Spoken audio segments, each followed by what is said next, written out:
Hello, this is Rosie Gaiman from IBC with IABM TV. Today I'm joined here with Andreas Pongratz from X.News. Welcome. Welcome, thank you for the invite. Thank you. So I'm going to roll straight into the questions. Yes, please. What is new with the product that you can share with us since we last spoke at NAB? Oh yeah, thank you very much for that. We have introduced quite a ton of new features and new functionalities as well as services. Customers now can not only search, but they can allocate assets on a map. They can search by a location, like for Libya and the flooding or Morocco and the earthquake. And they just get all the results that are related to that event. That's one thing. We also are now providing a service that allows the user, based on their topic of interest, to aggregate information from over 310,000 global news websites. Oh, wow. So they get a broader view on what's happening on a specific topic. We also have now a new technology built into the system that suggests to the user, without having to do a search, topics of interest. So if somebody is working in Formula One or in global news, they get every 15 minutes what is happening within their collection of sources. So we can compare it with the on the market available trending tools, but they are dedicated to a silo.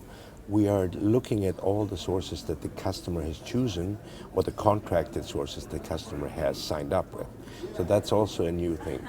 We are now able to ingest media from WeTransfer, which could be images or videos, but we also allow the user to look up a website and then ingest the video or media from that. Okay. So that's all new.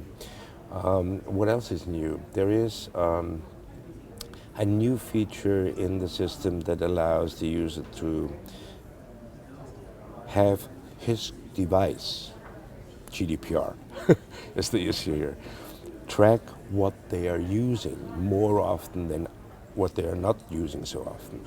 And then the user can click on one button and get just the sources and asset types they were using in the past. Having said that, the user can say, I leave it on for me, or I just want to refresh it when I log in again. So okay. Those are the new things that we've shown. Perfect. And what do you consider the most relevant feature media organizations are looking for? Oh, that's that's a good one. The problem with all news that come in from a multiverse of qualified, trusted, but also not so qualified and not certainly fully trusted, right? And the problem they all have, and that doesn't only affect news organizations, but also public organizations, is to check the authenticity or to check if a picture or a video or the audio of a video has been manipulated or generated by AI. So this is something we are currently looking into. And that's what all my customers and potential customers we spoke to during IBC told me that this is their biggest problem.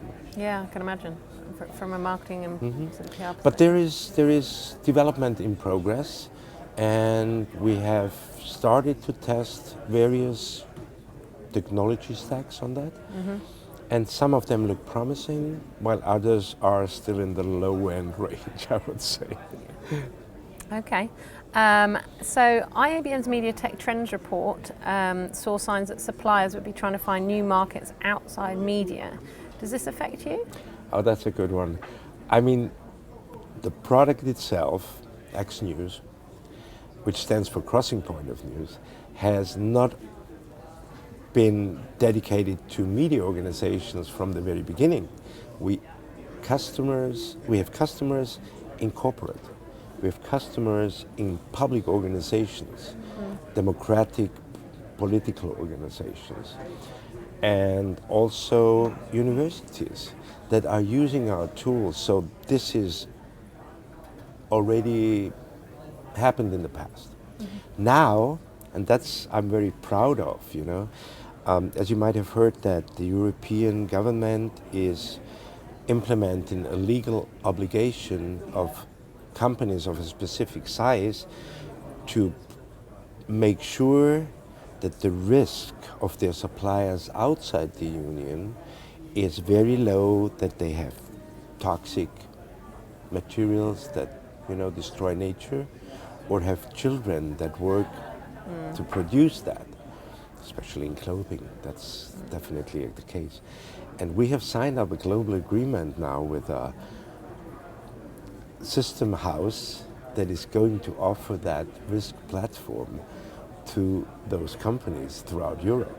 Okay. And our technology is a core component for monitoring that suppliers. Well, that's brilliant.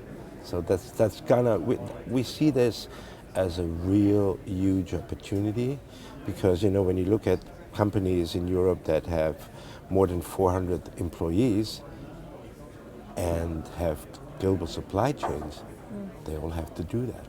Okay, perfect. Well, thank you very much. Thank you. So thank you, Andreas, for joining us. If Thanks, you want to find out Rosie. more, go to x-news.eu to find out more. Thank you. Cheers.